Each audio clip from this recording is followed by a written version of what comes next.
So, says Lao Tzu, do your work, then step back. Do your work, then step back. What does he mean? We don't step back, do we?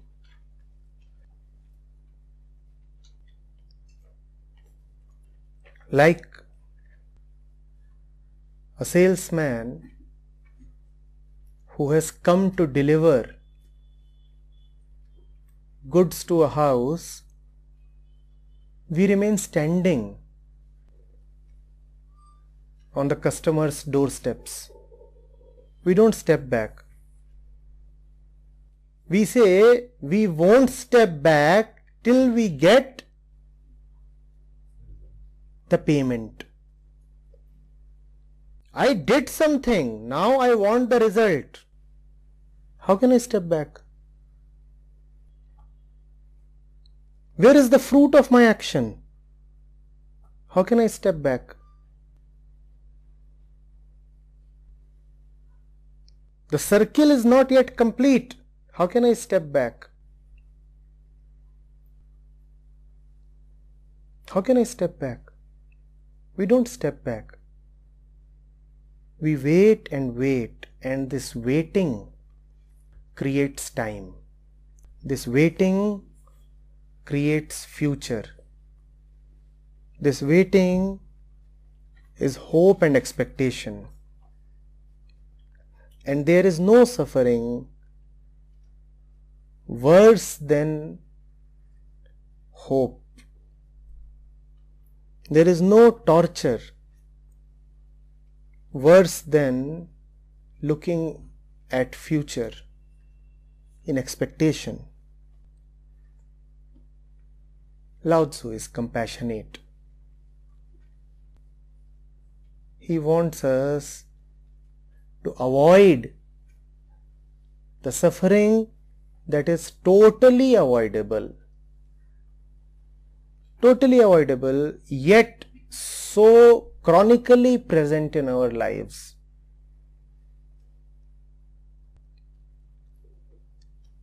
Have you noticed that even when you just say a casual hi to somebody, there is an expectation of reciprocity involved there? It might be a faint expectation, nevertheless it is there. Have you seen that when you leave, that small tip for the waiter in the hotel, in the restaurant, you expect to see gratitude on his face? Not really. You expect at least not to see ingratitude on his face. Now that would make it easier for you to accept, right? You leave a 50 rupees note for a waiter, and if he just picks up the bill, the note, and turns back expressionlessly, you won't feel good. And you'd feel worse if he forgets to serve you water when you are about to leave your table. You just tipped him. And the fellow is so ungrateful that he is forgetting to serve water after being tipped. We don't step back. No action is ever complete. That is why we keep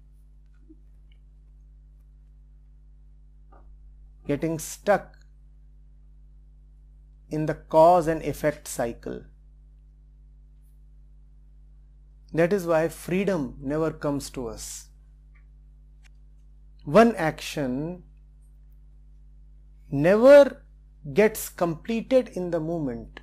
It only prepares the ground for the next inappropriate action. No action ever begins in the moment. It is always a carryover from the past. And no action ever gets completed in the moment. It always leaves a residue for the future. Do you see how the whole chain is operating? As you stand here at this point in time, you are not free. Not free to know or realize or experience deeply or respond to the experience. No, you are not free.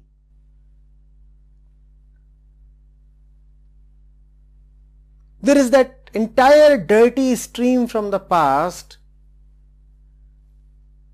that is coming to your mind with all its force. You have to take care of it. And even as you are taking care of it, it is spoiling everything. And that stream from the past, after spoiling everything, doesn't die down right now. What you are doing right now only adds to that stream. And that stream, with enhanced force and vigor, now moves to the future. This is the law of action. This is the law of karma. Lao Tzu is saying, do your work, then step back. Why are you creating misery for yourself by having hopes or fears? Why are you looking towards the future? The future really does not exist. You create it out of your faithlessness. Had there been a future, you would have been welcome to think about it, to plan for it. You see, this has become a very fashionable thing to say these days. Don't worry about the future. Live in the now, live in the present. Have you not heard these things? Don't worry about the future. Let go of the past. These things have become very fashionable. Everyone likes to utter these words. What they do not know is that they are saying just the opposite of what they want to say. When you say don't worry about the future, what you are saying is there is a future, but don't worry about it. Don't worry about the future. So the future is there, but you must not worry about. No, this is impossible. If there is a future, why not worry about it? After all, it is going to be my future. Those who are trying to give that message are asking for the impossible, and they don't even know what they are saying and what they are asking for. They are saying, don't you worry about the future. They are saying, the future is there, and you, who is a product of time, is there, but worry must not be there. Are you mad? If I am a product of time and if future is there, then worry will be there. These are synonyms. These are just synonyms. Without hope and worry, where is the question of future? The wise man would say, the future is just your mental construct. It's a concept. And that's all. He will never say don't worry about the future. He will open up to you what future really is. And once you become clear about what future is, then your very self-definition changes. You change. You change. Please understand this. We define ourselves as coming from the past and going towards the future. Don't we do that? Who am I? Somebody who was born in a particular year to a particular people, who has been on a journey, who was once 8 years old, then 18 years old, then 28 years old, right? That's how we define ourselves. And who am I? Who would now be 48 years old, then 58 years, and then he would die one day. That is my self-definition. Once you realize what past and future are, that realization is the same as self-realization. To realize time is to realize the self. Once you have known what future is and what past is, then you have known who you are. Having known who you are, worry drops. That's how you get rid of worry. Not through fantastic statements like don't worry about the future or live in the present. These are meaningless and stupid statements. Only through self-realization will the worry about future drop. Otherwise, you will just end up creating an ideal. And no ideal is ever successful. You will create this ideal for yourself. I should not worry about future. I should not worry about future. By repeating this mantra even 1,000,000 times, worry will not drop. Worry would still be there. But because you have invested so much in this mantra, you would end up hypocritically saying that I no more worry about future. The fact is, worry would be hiding, lurking somewhere.